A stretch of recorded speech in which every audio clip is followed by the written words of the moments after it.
am going to do an official call to order because all of you were good about getting here on time. And like I said, we are going to be this is going to be a small meeting. Many people are away on business, and there are several who I had hoped would be here who are not here yet, and then we'll fill them in as they get here. So official call to order is at 7:04 p.m. In the absence of our usual secretary, Jess Suchik, I will take some minutes, some notes, and there doesn't seem to be anyone here from the public, so there's no public participation.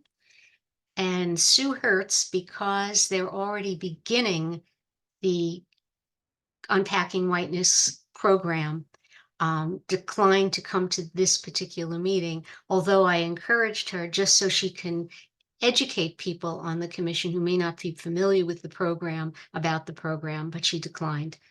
I've taken the program. It is really excellent. I was very fortunate to get in on it just before COVID, so it was a live program.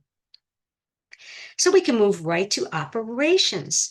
Since we do not have a quorum, we cannot approve our minutes, either from the subcommittee meetings or our January meetings, so that will have to wait. Jill sent us all the financial reports. And do you have any particular comments you'd like to make about what you've seen on those reports, Jill? I don't think so. We haven't spent too much. Certainly I think some of the supplies that you used for the January event is in here, but again, it doesn't change our finances too much. And actually, the January materials and costs were offset by the grant that we got from the Mass Council on the Arts. So our revolving fund right now, it appears our revolving fund has about $2,000 in it, which is terrific because that money never goes away. That's always there for us to use if we, get into a bind or we need more money. Yeah. And we still have over $2,600, it looks like, in our budgeted account. Have you submitted an invoice for the Understanding Our Differences program, Jill? I have. And how much was that invoice? I'll have to look that up. If you don't mind giving me. Okay, because that will come out of our available budget of $2,600. And right now, I am not anticipating a lot of expenses for the program that's coming up, but we'll get to that in just a minute. So we have adequate funds. The grant covered not only this Martin Luther King Day, but also last spring's Asian Pacific American Heritage event, the big event we had at the AmeriCall, and also International Women's Day. So the money came in very handy, and we received that grant before we knew that we'd get an increase in budget. So we were, that grant was because we thought we only had $1,000.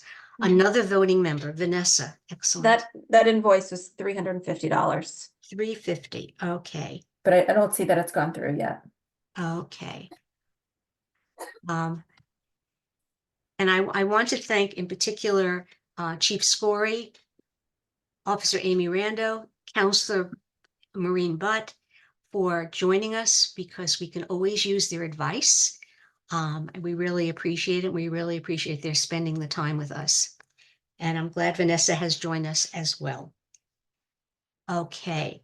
And I just want to thank Vanessa because she has recruited for us somebody who's a volunteer to help us with the Facebook page now that we don't have a commissioner who is skillful in that. So my appreciation goes out to Vanessa for finding someone for us. Here's a big issue, operational issue. We have a lot of open seats, and we will have so many more open this spring because both Teresa and Jeremy are completing their second term, so they're not eligible to renew again. Big question. I know that Sherry Dalton sends out generic, general recruitment statements, but what can we do other than what we try to do at our meetings, try to talk to people and ask them if they would join, and what can we do to recruit people, because we need to have a full contingent of commissioners to do the work of the commission. So I'm asking people for their creative thinking caps to help us out. Any ideas from anybody? What else we can do to recruit people? Oh dear. Well, Yeah, I yes. honestly don't, I honestly don't have any great ideas. I mean, when it's posted on Facebook, I try to share it. I wonder if the sort of the folks that I'm connected with, um, have just a lot on their plates with young children. And so, I don't know that the group that I'm tapping into is really likely to take this on. I wish that they were, Mhm. but that is a wondering I have about, any about that. And I have, and I will do it again, sent direct email to the people we have, because we have an email distribution list that I've been collecting over time, but it's only like 100 names. And these are people that have expressed interest in the HRC. They've come to events, but they haven't yet raised their hand to volunteer. Um, I can try to put something in the newspaper as well. Um, we really, really need to be more, I think, proactive in, because otherwise there's not going to be a commission. I mean, there won't be enough people to have a commission, because you wouldn't have enough people to have a quorum ever and vote. So put on your thinking caps. Any suggestions you have on ways that we can encourage people, recruit people, talk to people, other than through the ways that we've been doing it now, would be greatly appreciated. I'm hoping that maybe International Women's Day will attract people, because that's going to be a very major event. Um, I had that same hope for when we had Asian Pacific Americans event, because we had 150 people last year come to that. But and people liked it. And I've gone to the Wakefield 101s. I've gone to all of those different programs that the town has offered to members of the community. And still, we're having difficulty. And I know other organizations are having difficulty as well. Have we put up flyers around town, like at farmland and things like that? And then my other question is, do we have any personal connections with the churches in town? Like I could email the Episcopal Church in town. Um, do we have any personal connections? Oh, Rabbi Greg Yeah, is our clergy right. council member. Right. So is that something that we could tap We into? can go through Rabbi Greg, okay? We can ask him, because certainly the mission of this body is near and dear the hearts of people who um, have strong spiritual beliefs and backgrounds. So perhaps. So flyers around town, Rabbi Greg, the usual social media, email. Would it be worthwhile? Because I have the whole list of all the PTO people. I know young parents often find it difficult to participate, but would it be worthwhile to send that kind of invitation to all the PTO people? It could be. I think it's worth a try. Okay. And as I said, if you have any other ideas, let me know and I'll put them into play. Um, because I don't have young children at home. So I don't have anyone tugging at me, and I can do these things for you. Okay, so Is that it possible to change like the length of how long you would serve as a commissioner? Like, I don't know what the rules are with that, but I know that it is a long commitment and kind of like what Jill was saying, like maybe if there was a possibility of shortening it, it would be a little more manageable.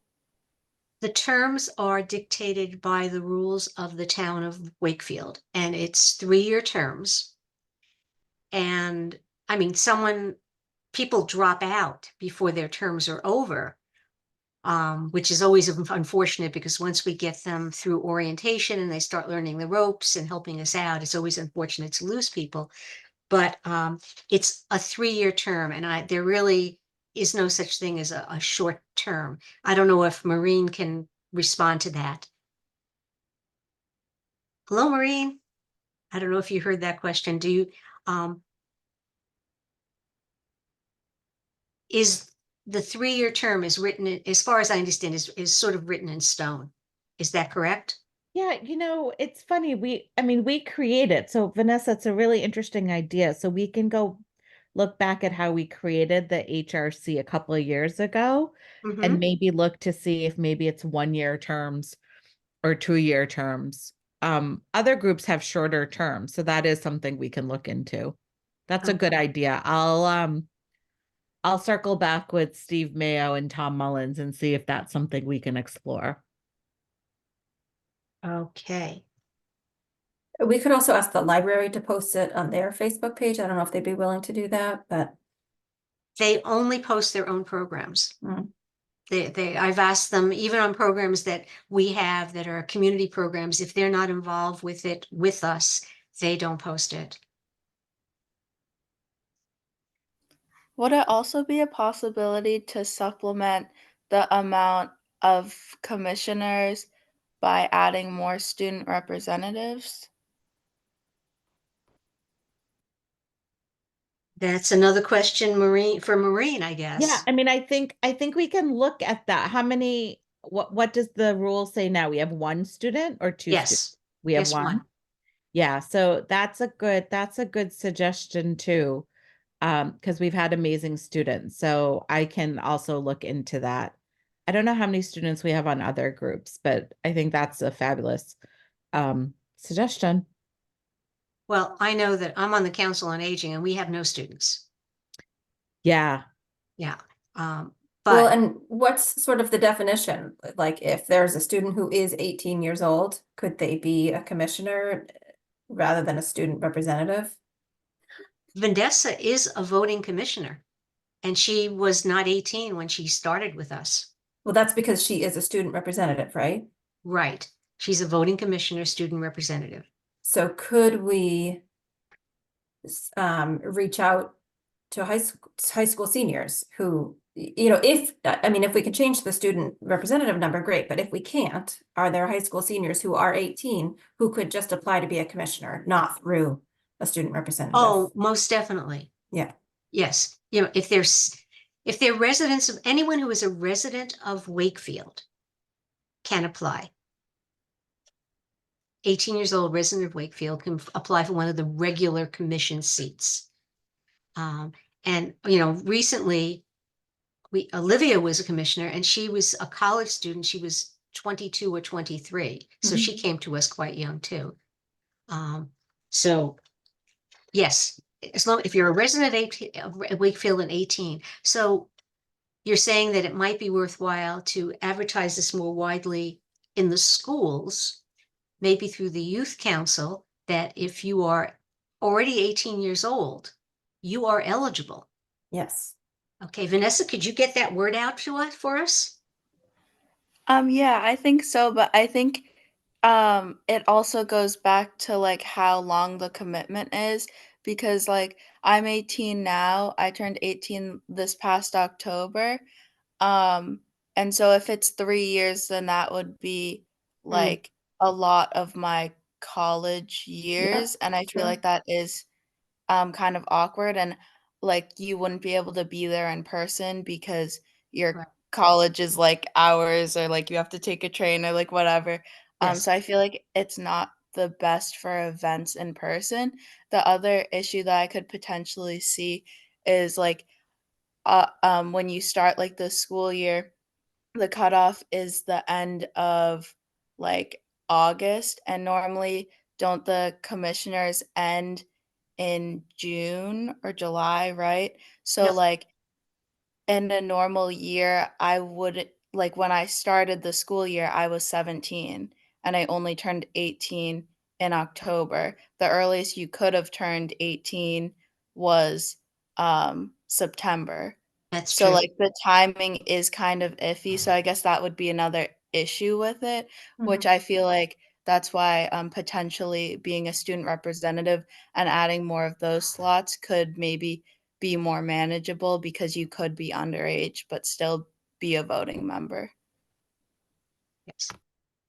I guess there's just getting the word out to not just the older residents of Wakefield, but the younger full-time residents of Wakefield, who are going to school locally, who are 18 years old, who might be in college and commuting to school, who would be interested in being more involved in town.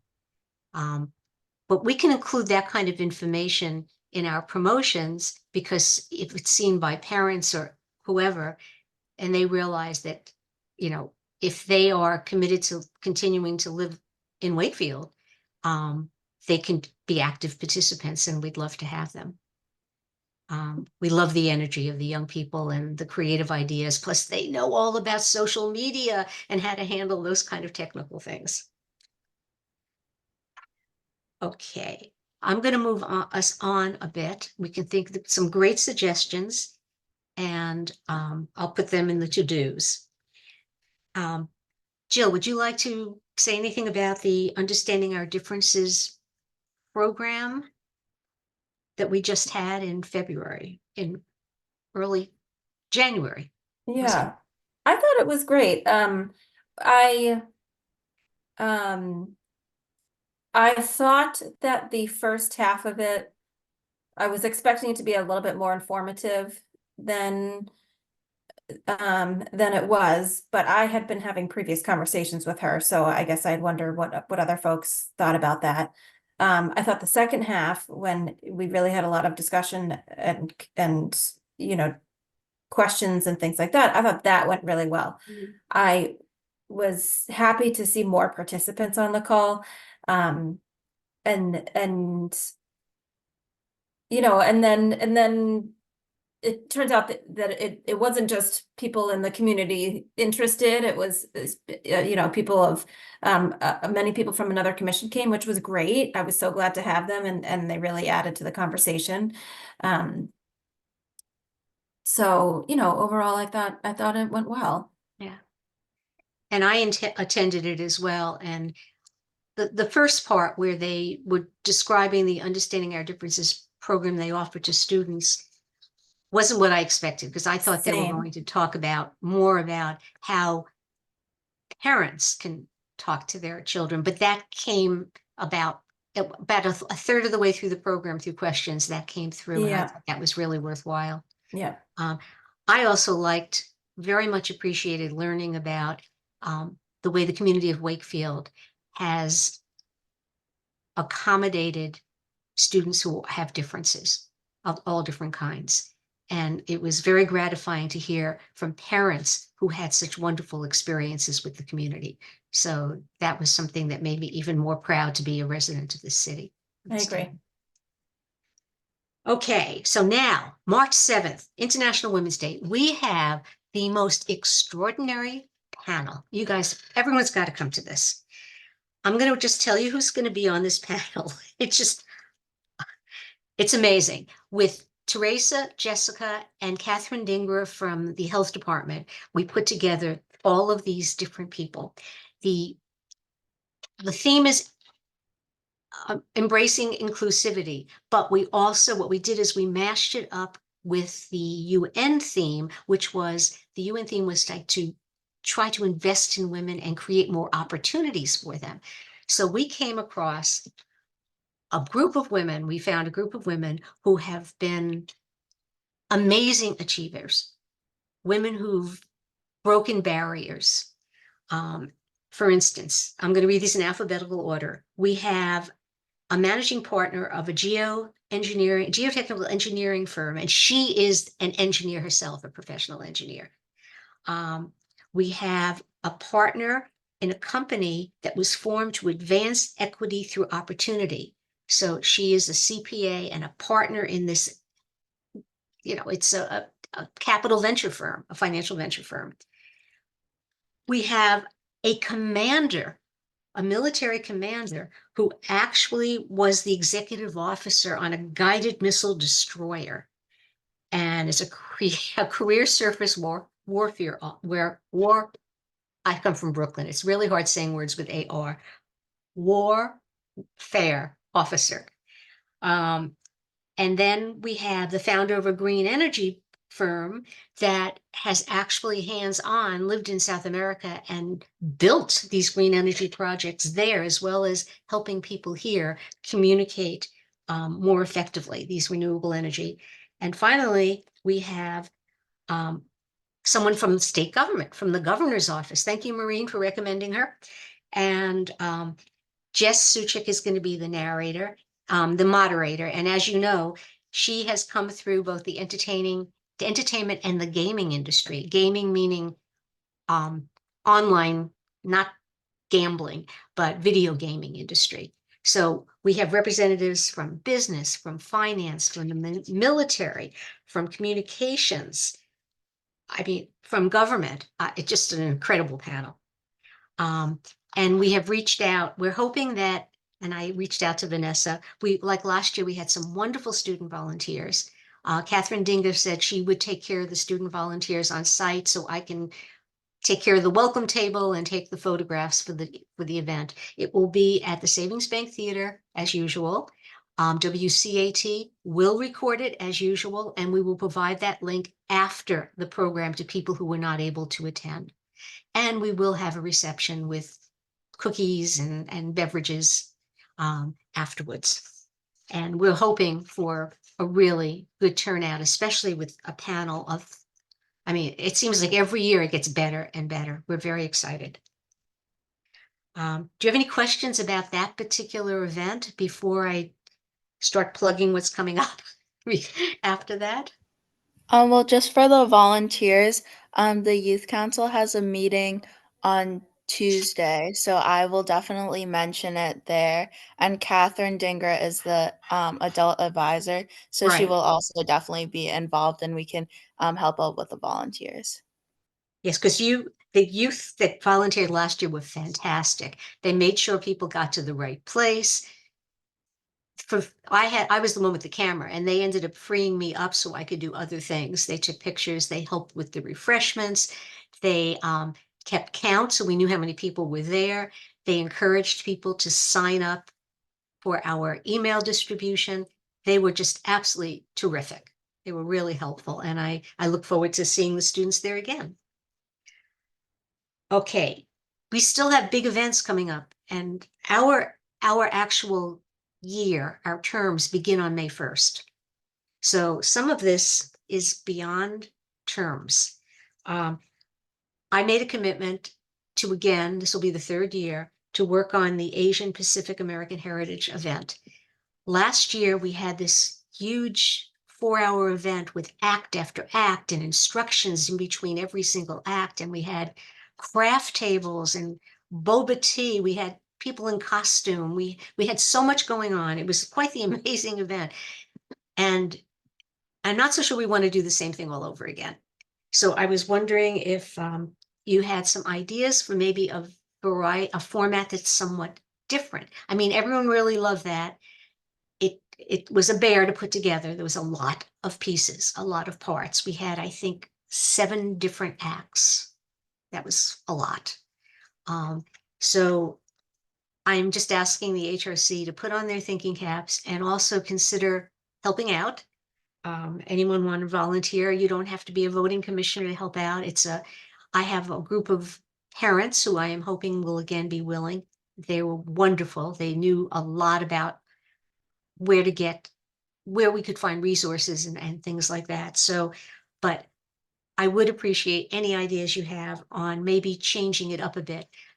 The first year we did this, it was in the smaller room at the AmeriCol, and it was more of an exhibit with just a couple of different interactive performances, but even the exhibit areas were interactive. We had ancient flutes, we had origami, which is always popular. We had Asian Pacific American Jeopardy, but as I said, we didn't have all the amount of entertainment that we had where people sat down and watched.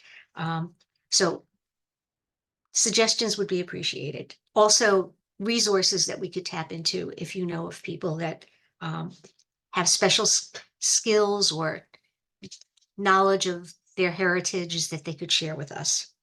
Oh, and this actually is the third year, because the first year I did it, everything was on Zoom. And we did everything from chefs doing demonstrations to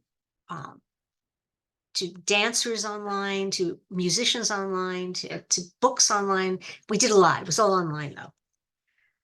Okay, and then June is Pride Month, and that is a big month for activities. And it's also the month we raise the Juneteenth flags. We have 2 events in June. So just thinking ahead and looking ahead. And finally, I do have 2 matters that are unanticipated. I'll do the quickie one first. Pete Davis reported that the Galvin PTO ran the Journey to Juneteenth program for grades 7 through 8. And the presenter is going to return in June and make a similar presentation to grades 5 through 6.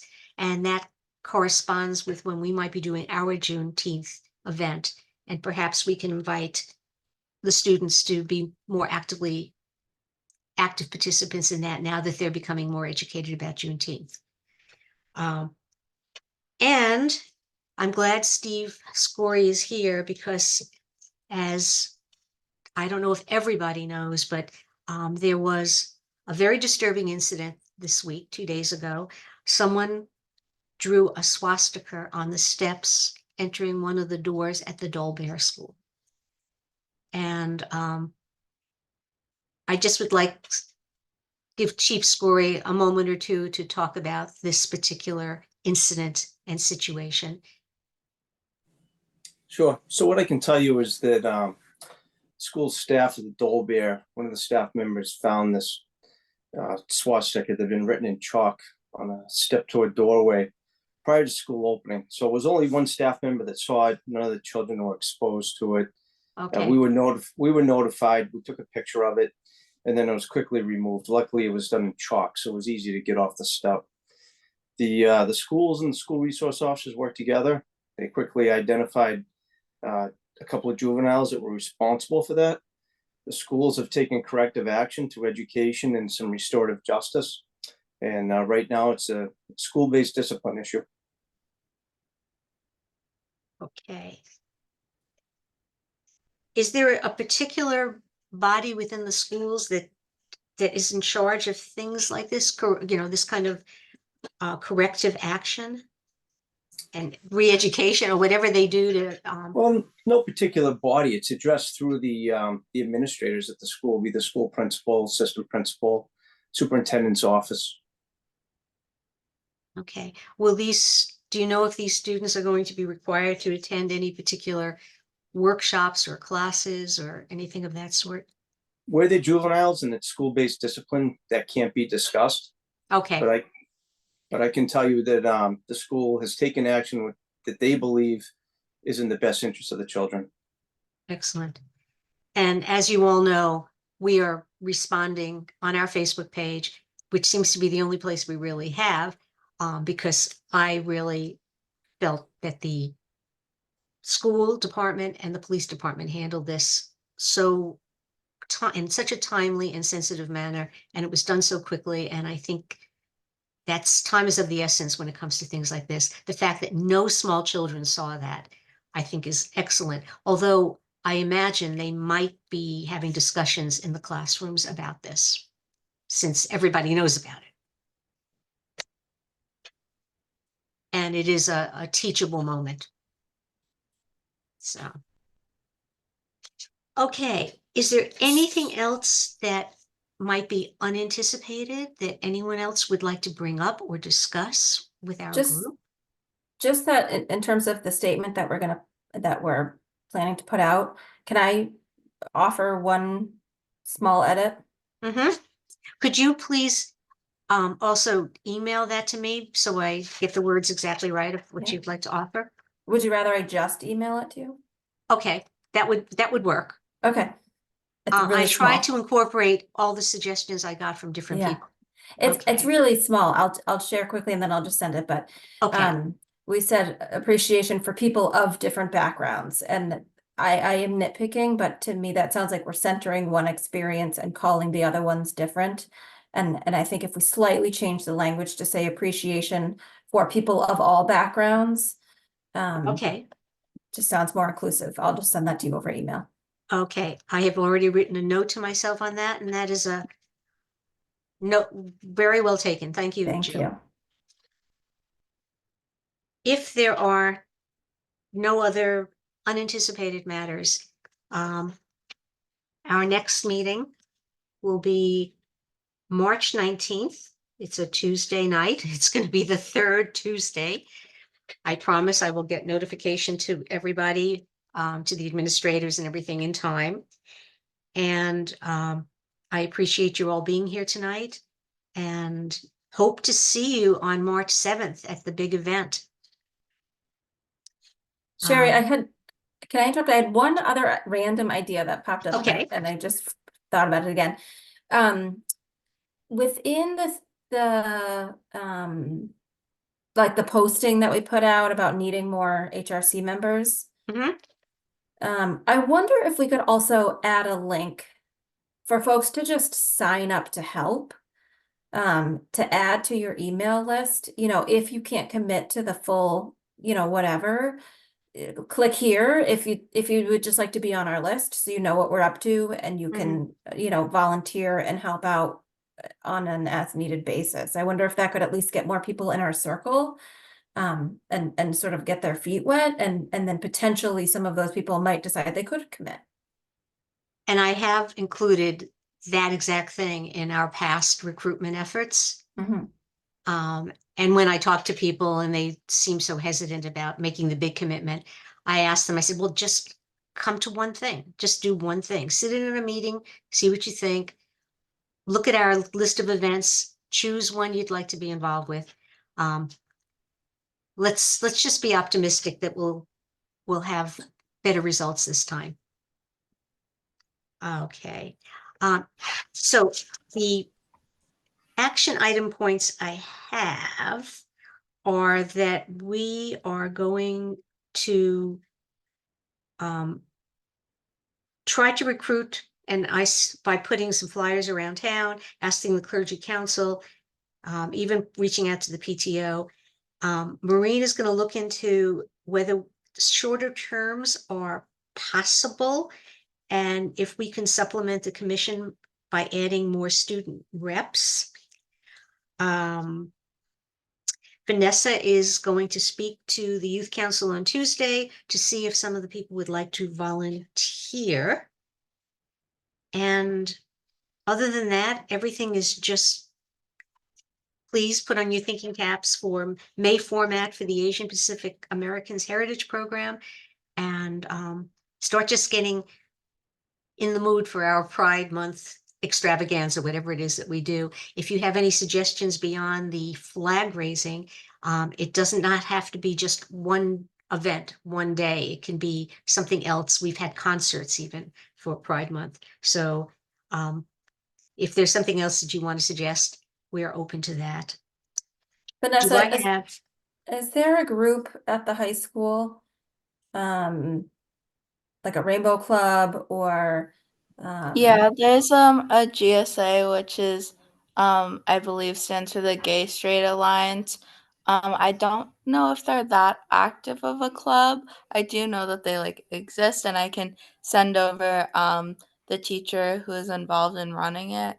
I don't think that they're too like I don't think they meet too often though. Mhm. And then one last thing that I wanted to mention was that Parent University is on March 9th. And so I don't know if that could also be an opportunity if you could get a table at the Parent University to then kind of explain to other parents like what we do, and like that could also lead to more volunteers. That's a good idea. Vanessa, Vanessa, you and I are on the same wavelength, because I just sent an email to the superintendent and Kara and CC'd Sherry asking if we could get flyers at Parent University for exactly that reason. So I think that's a great idea. I don't know if we have something created that talks a little bit about the HRC or how to get more information, but I'm sure there's a registration table, and I'm sure it won't be a problem for us to add flyers there. I have a flyer. Perfect, Sherry. I So do have a flyer. I put you on that email chain, so I'm sure somebody will respond. Okay. Brilliant, Vanessa. Great but- ideas. Vanessa, I would love it if you're able to connect me with the person who runs the GSA and, you know, just kind of start a conversation and see if they have anything in the works or any thoughts for Pride Month. Jill, does that mean you'd like Yeah, to of be course. I can coordinator? send that to you. I am definitely happy to participate in that. I hope I'm not the only one, but I'm sure you won't be. I think this is something near to Jess's heart, and she would like to be involved as well. And I'm always available. You know that. And maybe we'll have some new people by then, which would be nice. But there is some standard things that we do, and I have that information, you know, how those for those particular things. Okay, so unanticipated, we had a few more good ideas. Thank you so much. I've written all of this down. I'll get the notes together and send it all out to you. And again, do we have well, there's only a few of us who can do this. Um, a motion to adjourn.